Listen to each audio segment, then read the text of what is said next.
Joining Skratch N Sniff today is Justin from BRKN LOVE. He's here to talk about the new record, the program, which is coming out on Spine Farm Records. And this record is actually has been written and recorded for a little while. So is it what's it like now talking about a record that's been in the can for a little bit? Is it interesting and reliving it, I guess? It is interesting. This isn't untypical for a lot of bands. I feel like, from a fan perspective, they usually think that we just record things and put them out right away. But I'm no stranger to this process. This has kind of been the deal with every record thus far. So the only interesting part is that I've lived with these songs for so long now that I'm almost like over it, at this point. Like I'm ready for the next record and I've already written stuff for the next records, but obviously it's exciting to finally, the day's finally here, the record's finally coming out and people are going to get to hear it. So that is always exciting for sure. So diving into this record a little bit, then it was born out of writing sessions, and you went down to visit a friend in South Carolina, and you originally went down just for the weekend, but you ended up staying for 2 months. Yeah, it's super, super fun time. I mean, like you said, it was basically like a spur of the moment decision. Like the last album cycle had ended, and I had nothing to do, and it's very rare that you get these these like long periods of time between tours, and typically like that's when you have to write your music anyway. So I sort of had it in my mind that I was going to start writing, but I didn't fully commit to that idea yet. And after my friend had successfully convinced me to come down, I was like, okay, well, just in case, I'm going to bring all my stuff. As you can see, I'm in my studio here. I have guitars and I got speakers and microphones and all that kind of stuff. So I was like, I'm just going to bring my stuff down just in case. And quite literally, like the first night we had there was so much fun. And we immediately met this group of people and became fast friends with a bunch of people. And I kept extending the trip. I was like, okay, well, maybe I'll stay one more week. Like the vibes are just good. I'm having such a great time. It's a big difference also weather-wise in Toronto. As you may know, it's kind of cold and grim here most of the year. And Charleston is like, it's kind of like Miami, like Florida-esque, so there was something to be said about that, just kind of like snowbirding for the winter. And the experiences were just so good. And once the like inspiration started striking, I just kept rolling with it. And all these ideas kept popping in my head. And it was nice because my friend is a lawyer and he was going to law school all day. So I was in the house, just taking the time alone basically to work on music. And he would leave in the morning and go to school, and then I would sit down at the computer and do what all modern musicians do, and you plug into your interface, you pull up your DAW, your Logic, your Pro Tools, whatever it is, and just start treating it like a job almost. And it was very cool because when he would come home at the end of the day, I would be like, here's what I worked on today. And there was this kind of like in the moment sort of like a real-time feedback thing going on that was really cool. And I just couldn't leave, man. It was like there was so much about that city that I loved. And the only reason I ended up coming back to Toronto is because we had to go on tour with like Bad Flower or something that like we got an offer while I was there. And it was like, okay, well, I guess I actually have to leave now. But since I went there that one time, I've gone back like 3 times. So what was it about that city that that was so inspiring and immersing yourself in the music culture that allowed you to write this new record? I feel like a place is only as good as its people. And while the weather was gorgeous and there's palm trees and it's beachy and all that stuff, I think a lot of it had to do with the relationships that we made um, with these people down there. And we were just, it was just so lively. Like we were always doing stuff. We were going around and having like, margaritas at lunch every day and just like going out to the little kind of downtown area that's pretty small, but there's a ton of great like bars and restaurants and clubs and all that kind of stuff. And it just felt very alive, like very much different than what I'm used to up here. Like I live in the suburbs of Toronto, so it's pretty quiet most of the time. And for me to like go out and, uh, just have a good time. I guess it's kind of a pain in the neck to do that when I want to go down to Toronto proper. So I just felt very untethered when I was down there, and the people were really the reason I ended up staying. And it almost felt like a college experience without it being a college experience. Like I never got to do that. I never went to college or university, so I sort of got a little taste of that when I was down there. And yeah, I just found it very, very giving. Like the more I put in, the more I got back, and I have a very special place in my heart for that city now.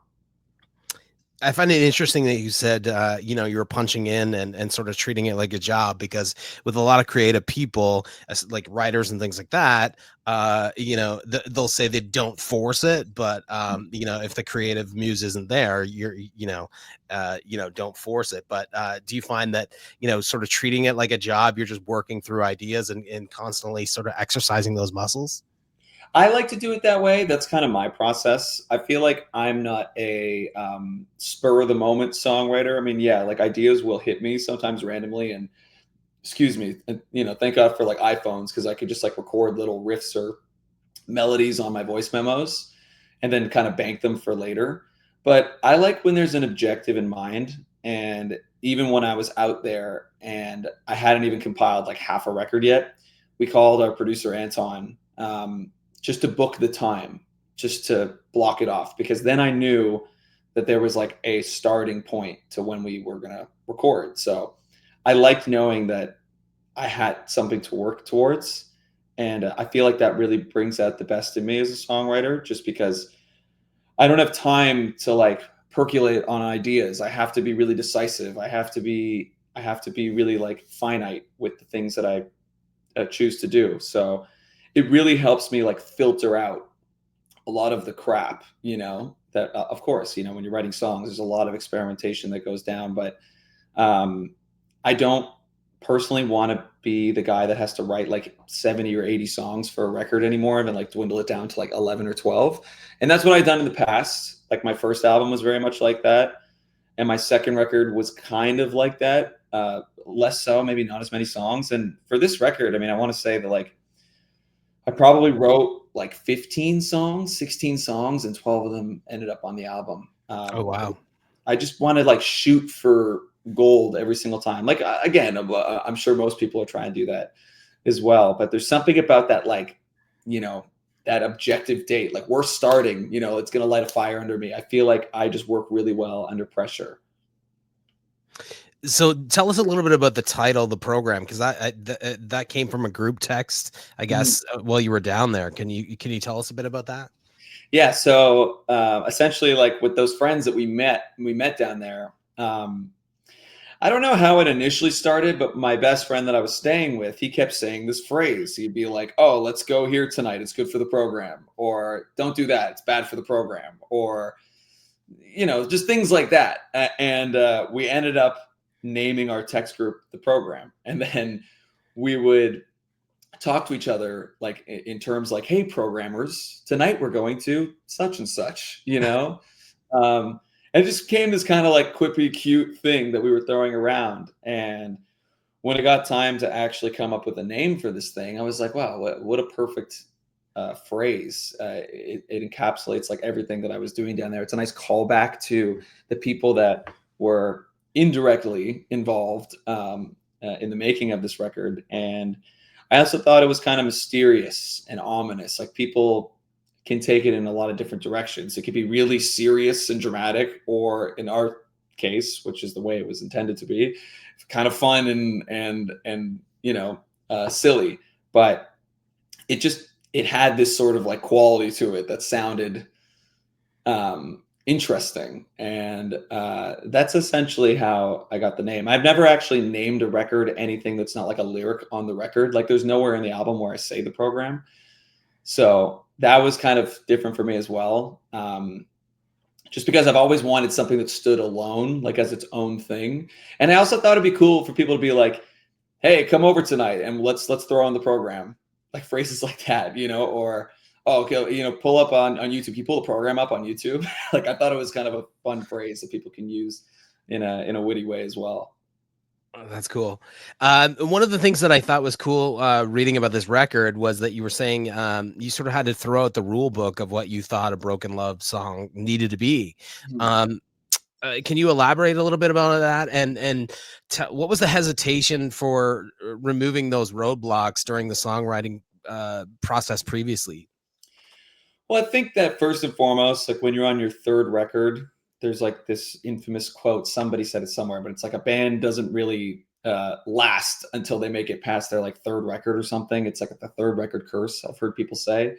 And I feel like you have to make a conscious shift and try to be a little bit more ambitious the third time around. Like we already have two records that exist, and I feel like your second record is kind of like a more perfected version or polished version of your first, and you're kind of completing the idea of your first. I think at least, and I knew we had to do something different this time around. So I was like, well, maybe I should stop thinking about what people expect from us and what they think we're supposed to sound like, and just do what I like. Because in the past, I used to worry about that stuff. Like, oh, if we make a song that sounds like this, people aren't going to think it's cool. I mean, a great example of that is on our second record, Black Box, we have a song called Like a Drug.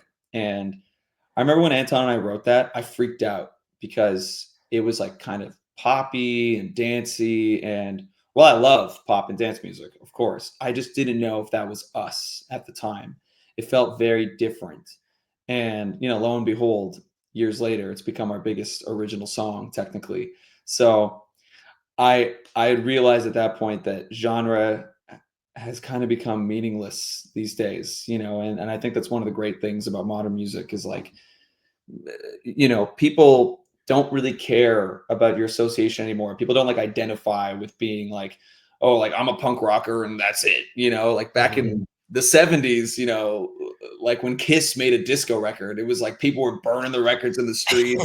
There were like fist fights about that kind of stuff. And nowadays, with bands like Sleep Token and countless other bands, there's so much genre bending. And I'm not saying that we completely flipped, the script on this record. I think there's obviously touches of things. And we're setting ourselves up to go in a few more directions if we want to.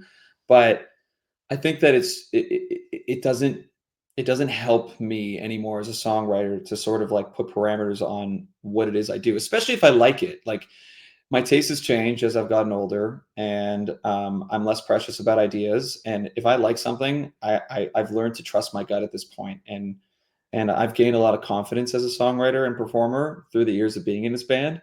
That now, if I think something is good, I trust that it is, and I just commit to it. And there's certainly a lot of songs on this record that would have never made before, just because of those internal guidelines that I'd put on the project before this. So I'm hoping that comes through. I'm hoping people will pick up on these different influences. I've done a bunch of these in the past few weeks, and it seems like a lot of people are also picking up on that. Whether it's for better or for worse, that's kind of not up to me to decide.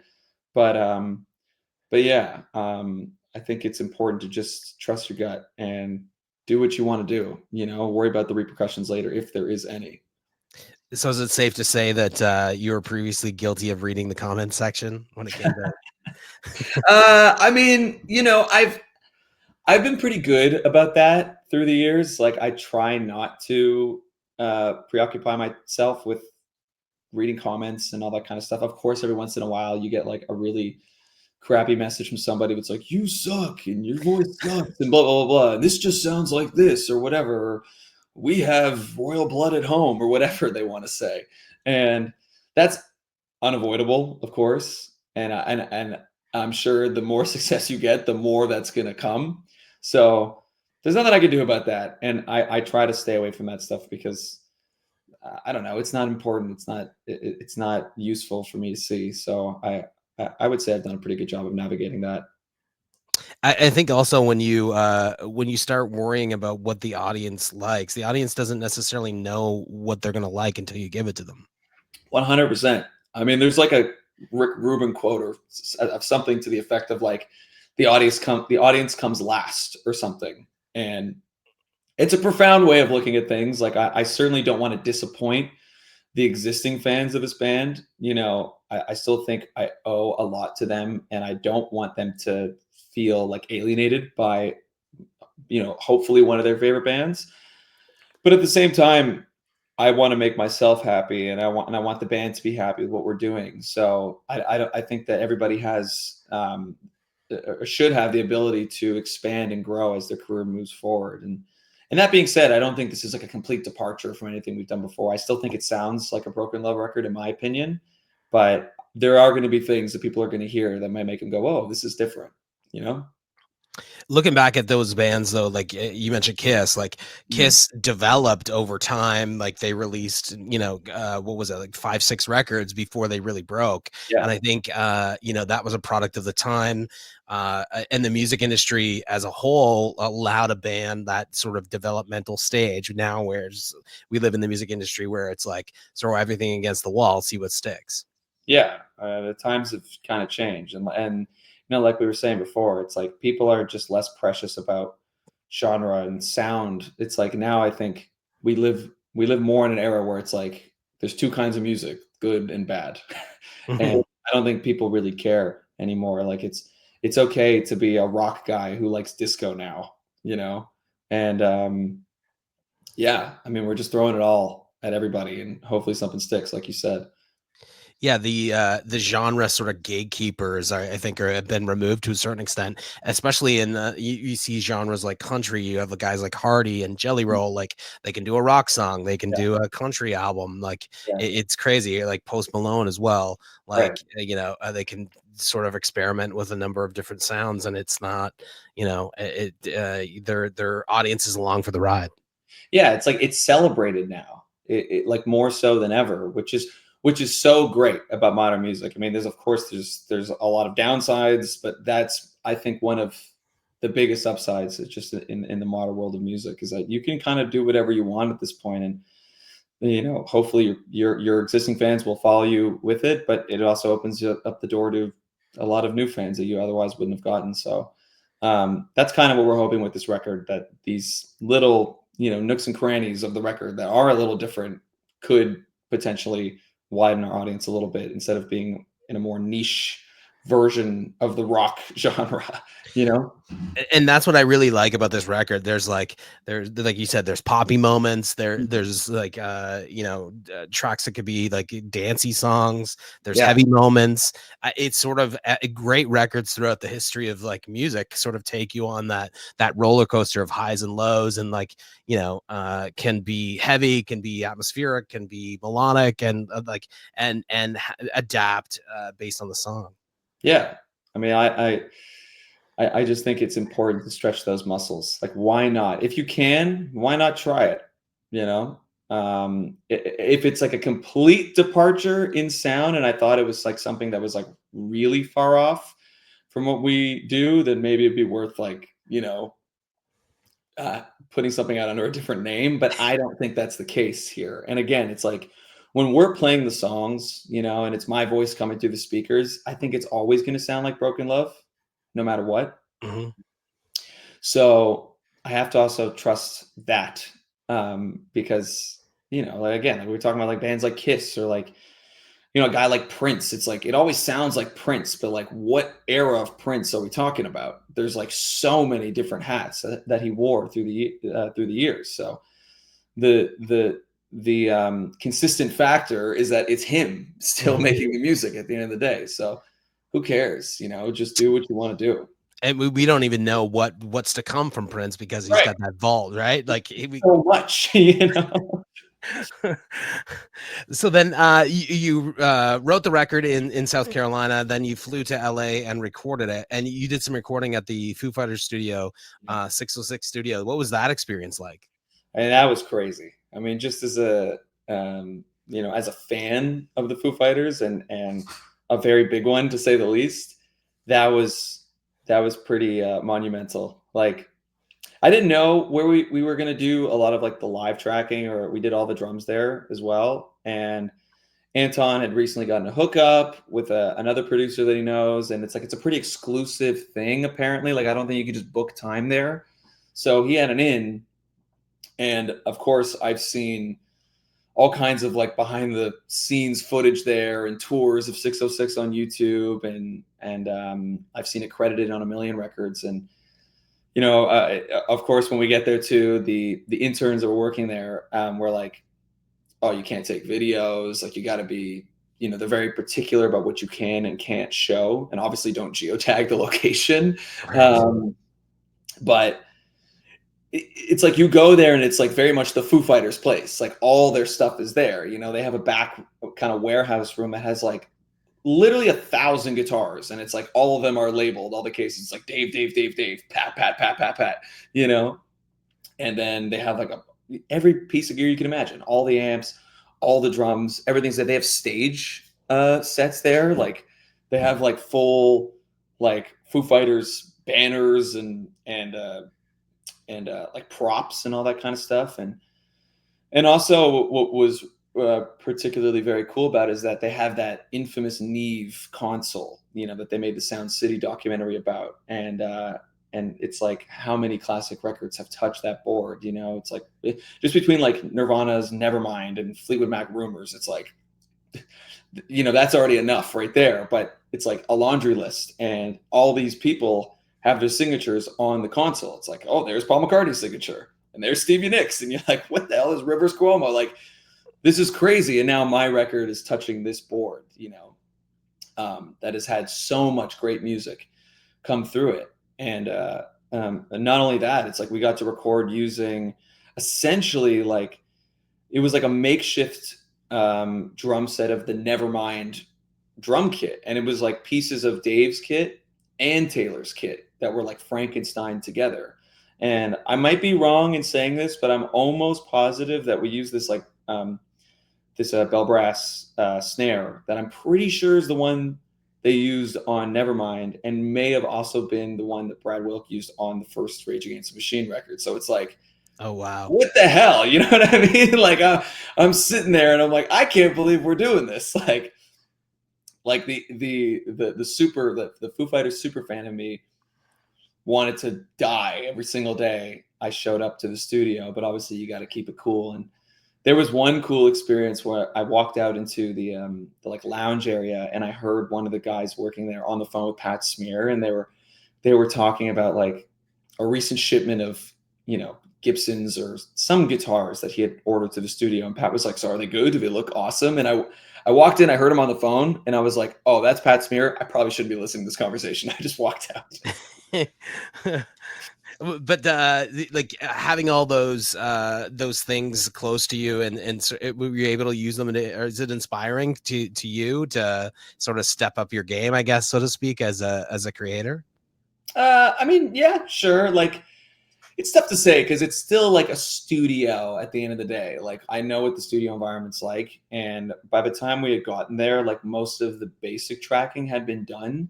So in particular, what was really great is just like the live room was like the best sounding drum room we had ever heard ever. I mean, it's a studio made by drummers for drummers, and that was just really cool. I mean, we utilized all of that stuff, and it was probably the first record we've done at this point where the drums are basically unsampled. Like those are the sounds we got, and that's pretty rare nowadays in modern music, and especially in rock.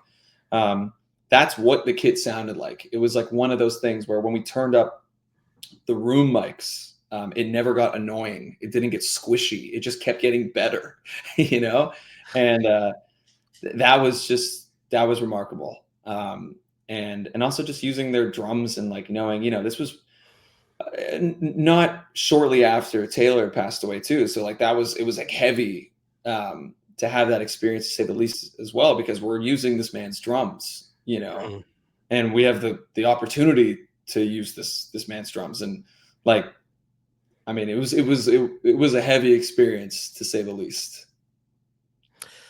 Getting into the record a little bit, it seems like this record is extremely personal, and that you're sort of re-examining yourself and previous relationships, almost as a form of sonic therapy to a certain extent. Did it feel like a purge, sort of writing these songs? Oh yeah, for sure. I mean, like you said, it's like this is probably the most direct record lyrically that I've ever done. I would say it has some of like the emotional qualities that the first record has. I think our first record is pretty angsty and melodramatic, but in a more broad way, where I feel like this one is very much about particular things, and I'm being very almost tellery, if that's a word, about some of the experiences I was going through. And that was also one of the main things that I took away from our label. Like, my A&R called me and was like, listen, love your lyrics, but I never know what you're trying to say. And I'm like, I get that. I feel like in the past I've always tried to like use metaphors and make things kind of like heady or colorful, as the songwriters like to say, to sort of like mask what it is I'm trying to get across.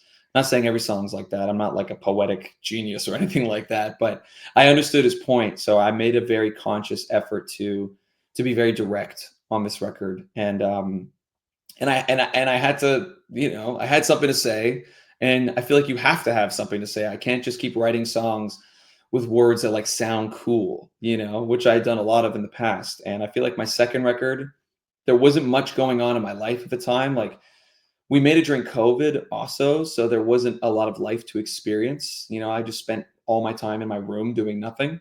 So I didn't have a lot to say at the time. But there was a few things that happened in my life. I had met some people, I'd lost some people, and this was kind of my way of putting it out there and sort of like healing myself. Like you said, like it is kind of like sonic therapy, and I'm hoping people resonate with that in any way that they can. Has anyone that that inspired the music heard it and had a reaction to it? Yeah. I'll kind of just leave it at that, honestly. um so then getting into this, obviously you're 3 records deep. Do you feel like you're still a new band to a certain extent because because of the way things are? Like we're conditioned with like things like Spotify, where it pings your phone and you have 28 new records that drop that week, and the following Right. week there's another 28. Is it become harder and harder for you to, like, I guess, break through the noise as a new artist to a certain extent? This is a tough one because, like, yeah, to an extent, I definitely do feel like we are newer. Like, I mean, we haven't cracked in the way that I would have wanted to at this point. Like, we're not selling out like arenas. So in my mind, I'm like, okay, well, we still haven't made it yet. But also, excuse me, we're not like a baby band or like we're coming out of nowhere kind of thing, because we do have, I mean, I'm grateful to say we do have avid followers that love the band and are very forward in how they go about letting us know. Like, I mean, there's people that have the Broken Love tattoo. I mean, I have it right here if people could see. It's like, I've seen a bunch of people with this, which is crazy, and it is nice to know that we're not releasing things for nobody to listen to, which is like, when you put out your first record, you're like, I don't know what's going to happen, but we definitely do have a dedicated fan base, albeit not as big as I would have liked it to be at this point. And I'm sure most artists would probably feel the same way, but I wouldn't say I feel like we're like a new band, but maybe with just how things have gone in the past couple of years. It's taken us a while to put out something, and the whole process of putting out this record it's been crazy, to say the least, just to get to this point. That in a way I feel like we've been away for so long that it does feel like we're kind of getting back out there for the first time again. But again, this is all just like how I feel personally. For all I know, like, Joe Schmo in Mexico, like, has been a diehard fan for us forever. And I just don't know, because I don't know him personally. Um, but yeah, I definitely, I feel like, if I'm satisfied with where we're at any point, then that means we're just not striving for more. And I never want to be satisfied with this. I mean, I'm sure we'll get to a point in the future where I'll be like, okay, this is great, but we haven't hit that point yet. And I'm looking forward to hitting that point for sure. What's that Hatebreed lyric? Isn't it satisfaction is the death of desire? Or The that, desire. yeah. Yeah, it's the truth. It seems like there's like right now, especially in America, but there seems to be like a resurgence of just overall great rock bands coming out. You have Mammoth out there killing it, Mhm. Dirty Honey, Rival Sons, like all those bands seem to be having a breakthrough moment, and like I feel like this record could definitely be a part of it. Mhm. Do you feel that that rock is making a lack of a better word, like a comeback, I guess? I think so. It's hard to say because I feel like we've been saying it for a couple of years now. Like I I remember when, guys like MGK like switched over to rock, and then like Miley Cyrus put out a rock record, and then Demi Lovato made a rock record. I was like, okay, well, like pop people are making rock now. So it seems like guitars are cool again. And it's also been going on like on the songwriter side of things, like from all like the things I see about like other artists looking for songs, because I do some of that stuff as well. Like people want guitars again, so it might be a really good time for us to be putting something like this out in the world. um of course, it's yet to be seen yet. We'll see how the people react and if it really goes off as well as we hope. But um I don't think it ever really goes away. Like, it's just that now with social media, it's like nobody, there's no like definitive medium to sort of consume anything anymore, because practically no young people, I'm sorry to say this, like really listen to the radio as much anymore. And like Spotify and Apple Music and all these streaming services kind of drive a lot of that. But also we have Instagram and TikTok, and that stuff wasn't popular when I was in high school. It didn't exist, Mhm. So it's very interesting to see how the landscape has changed through the years and all these different avenues that people have to get successful, and how many successful artists can sell 1,000 tickets at like Danforth Music Hall or something like that in Toronto, who you have never heard on the radio, or maybe don't even have that many Spotify monthly listeners, but are super viral on TikTok, for example. It's like it's hard to really nail down whether or not there's like a serious resurgence right now, or there's just so many avenues that you can find success in these days, that it sort of just blurs the lines of what success really means these days. Like we don't really have like rock stars anymore. Like there's no Axl Roses or Steven Yeah. Tyler or things like that. And I don't know. I mean, I would love for that to come back. I would love for there to be like big rock star personas that we kind of prop up again. But we'll see how things go in the future. I think that like mainstream media and stuff is just kind of like taking a super nosedive with all this social media stuff that is taken over. That it's like kids in their bedrooms are TikTok stars now. So But um, the rock stars you're talking about as well, they had those over the top moments. So, and we sort of put them on a pedestal to a certain extent. Like there was this mystique to them. We're like, oh yeah, those guys were throwing out TVs out of hotel windows yeah, and snorting ants. You know what I mean? Like yeah. they sort of had that legendary status about them. Yeah, there's no mystery anymore. I mean, now everybody's got their phone in their hand at all times. It's like, and now like we're encouraged to be more real and more honest, and sort of like talk to a camera and let the fans know, or the people know, that like you're like a real person.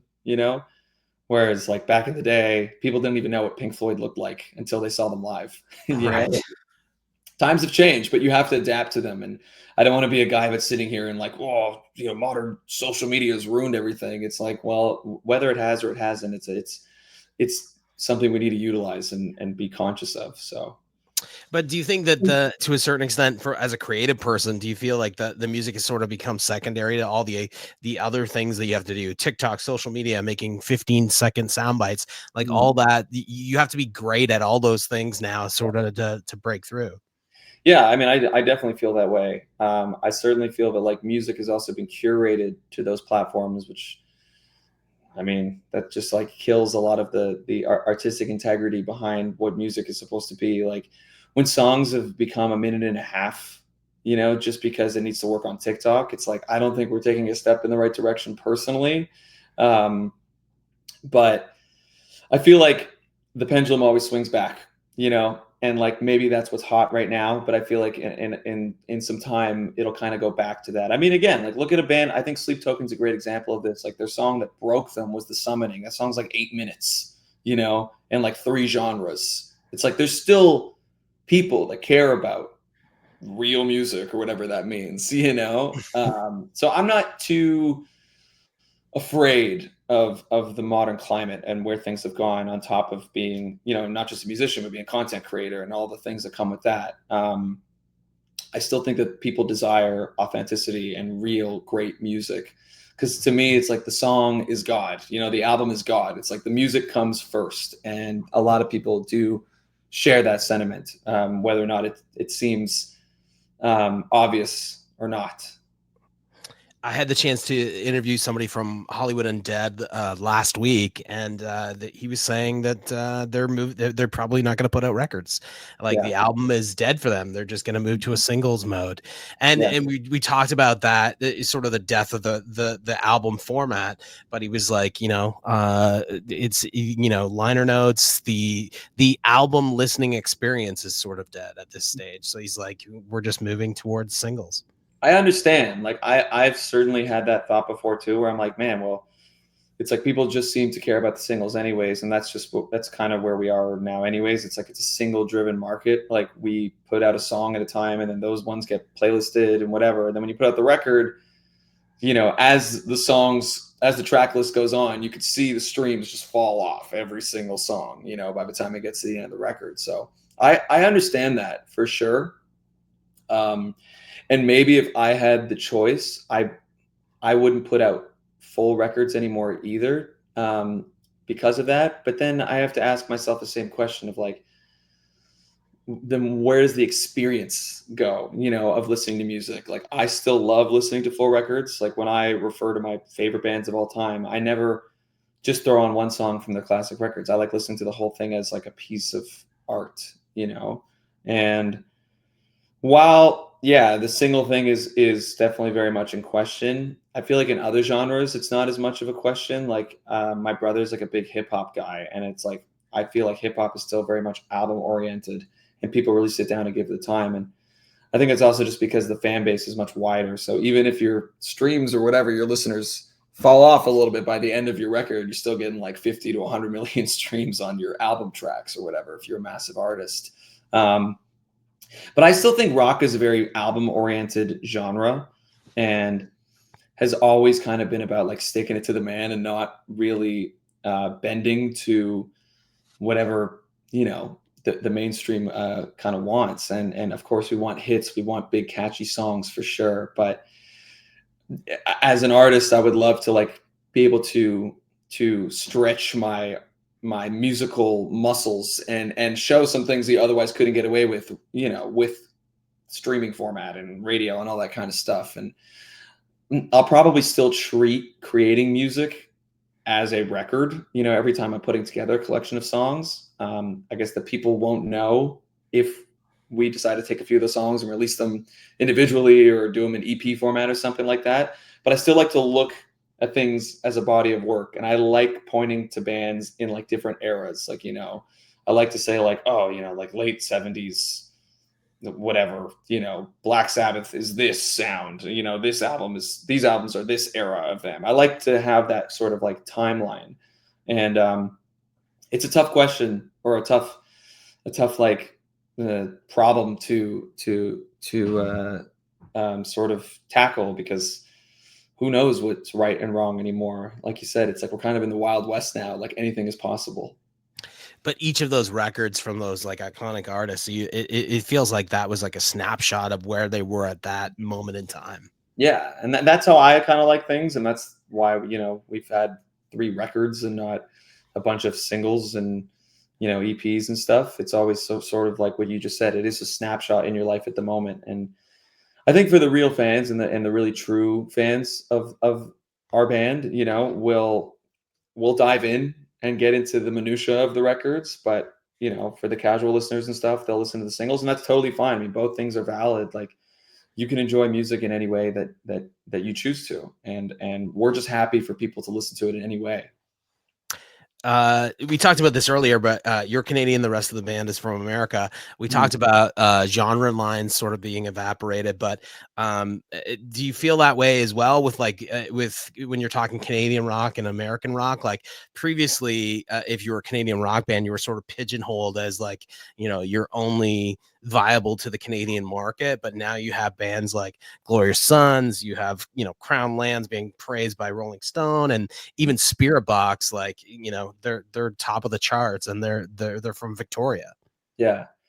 It's see, that one is tough because like I feel like all the bands that make it out of Canada are the ones that just are that decide to like basically operate the whole business in America. Whereas, you know, there's tons of bands, as you know, that are Canadian that are huge up here, but they never break out. And I think a lot of that has to do with just where they choose to operate. Like I'm signed to an American record label on purpose, you know, because I don't want to get pigeonholed. I mean, there's so many great bands like the Tragically Hip and like Billy Talent or like the Arkells, like people like that, that yeah, they have success internationally for sure. I'm not going to say they don't, but like it's crazy to if you know, every Canadian knows who Tragically Hip is, but in America, it's like people go who sometimes, you know, and that's crazy to think of as a Canadian person. But I feel like when I was young, um, I was told this, you know, this is a problem that happens with Canadian artists, and I decided to just operate everything I do in the States first and foremost because truly, I mean, you know, if you make it in America, you kind of make it everywhere, and you know, the nice thing about being Canadian is that if that doesn't work out, then you can always just fall back on Canada, and I feel like the Canadians will always be there for you. And you also have a lot of benefits, you know, as a Canadian artist. There's like CanCon and all this kind of stuff that I don't know if people know about, but there's all these regulations, and you're more likely to get radio play. There's like a certain amount of Canadian content that we have to show or play on radio and on YouTube and all that kind of stuff. So we'll always have the benefit, or I'll always have the benefit of being a Canadian artist, but I'm still trying to break out of that, you know, and operate more in America. Is it sort of foreign to the other guys when you're, you know, you have your foot in both those worlds? No, I mean, they've done a lot of stuff up here, you know. We've done a bunch of touring of Canada, and I've sort of like given them the like a lay of the land, or you know, about how it kind of works up here. And it is funny, like when we're in the van and I'm putting on like a hip record, and they have like no clue what that is, you know. Um, but no, I mean they're very much aware, and we're friends with a bunch of Canadian bands that all kind of feel the same way. It's not a unique perspective at all to have as a Canadian artist, I think. Wrapping things up here, we'll stick with I guess Canadian themes, but yeah, I know you're a hockey fan. Give us your take. Playoff hockey coming up. The Leafs gonna do well. You're a Toronto guy. I don't even know if you're a Leaf fan, but I'm honestly not like that heavy of a hockey fan. Like I played when I was a kid, as every young Canadian does. I got on skates by the time I was like 6, but I gave it up to play guitar, and I kind of lost a lot of interest in sports when I was like in an early teen. So, listen, it'd be nice if the Leafs make the playoffs, but it feels like the Leafs are just never going to win the cup ever again. You know, so it's like I'm probably much like a lot of Toronto fans kind of gave up on the league, you know, and it was like for a minute we all became basketball fans because when the Raptors had their triumphant, you know, season, year, yeah. uh, that was like the craziest thing ever, and it's like everybody was like, okay, we like basketball now, and then you know, obviously it hasn't happened again, but that was like the closest thing we ever got. It's like every Leafs fan ever was like, oh, if only that could happen to us. Listen, we'll see what happens. I'm not holding my breath. So wrapping things up, then what's next for Broken Love? You have the release of the program. What's on the horizon for you guys? We're just kind of rolling with the punches, you know, just waiting for some stuff to come in. We're going to do some touring this summer, probably. We have nothing we can announce right now, but we're just waiting around. You know, I'm trying to get my visa sorted to go back to the US, so that's a whole other thing. But yeah, you know, we're just going to take it day by day and just hopefully things pop off, and you know, by the next time you talk to me, we'll be selling out MSG. Hey, this record's great. I could that would be amazing, because I definitely think this record needs to be heard by a wide audience, and you could see it, like, you know, being one of those anthemic, you know, stadium rock songs. So, Oh, well, thank you. I appreciate that. well, thanks for joining us, and I appreciate your time. Everybody should definitely go check out the program. It really is a great rock record. So, Thank you very, very much. thanks, man. All right.